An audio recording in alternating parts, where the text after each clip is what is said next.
Sachez qu'il m'a fallu énormément de temps pour réaliser ce parcours de domino.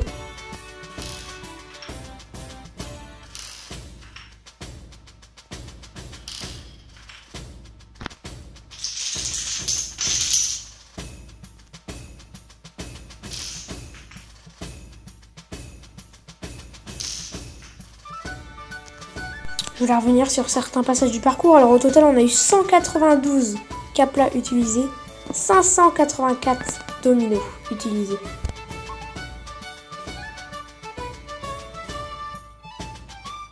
Le trompe-l'œil, c'est l'effet qu'il y a tout au début. Donc en gros, le but c'est de faire croire que la bille va taper juste ici dans ce mur-là et faire tomber les dominos.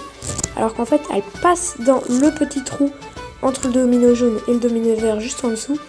Et après, donc elle fait comme vous l'avez vu, elle va dans là où elle se récupère. Et comme le sol n'est pas droit, elle se dirige tout droit vers le vrai mur de domino qui va donc tomber et activer donc le parcours.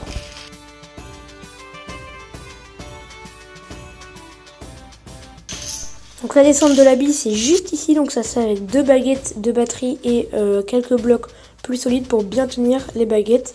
Et les dominos vont pousser le domino bleu pour laisser glisser la bille.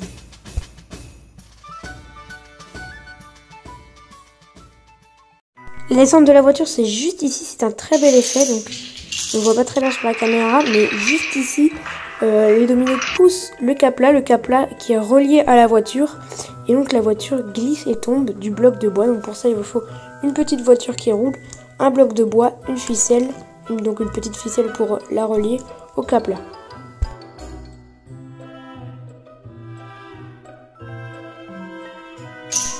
Les dominos horizontales c'est juste ici, juste là c'est les dominos qui tombent donc en horizontal. Donc ça vient d'une technique de domino, donc je vais vous mettre le lien dans la petite fiche. Donc vous cliquez en haut à droite pour voir donc les techniques de domino, et dans cette vidéo avec 10 techniques de domino on a donc cette technique que je vais vous refaire tout de suite. Donc il m'a fallu environ 40 dominos dans le parcours.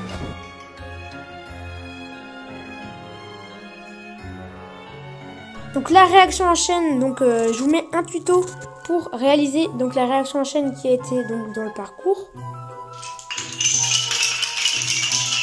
Voilà, juste ici. Donc je vous mets un petit tuto, j'ai déjà expliqué sur ma chaîne comment faire cette réaction en chaîne plutôt impressionnante. Donc il m'a fallu à peu près 50 caplas pour réaliser cette réaction en chaîne.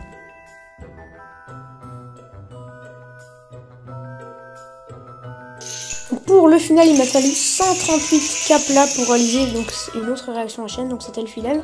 Donc si vous ne savez pas faire cette réaction en chaîne, je vous invite à cliquer en haut à droite pour regarder le tuto pour faire cette réaction en chaîne plutôt incroyable. Bonne rentrée à tous les élèves. Si cette vidéo t'a plu, n'hésite pas à mettre un j'aime, me donner ton avis dans les commentaires et surtout activer la cloche et t'abonner, c'est très important et c'est totalement gratuit.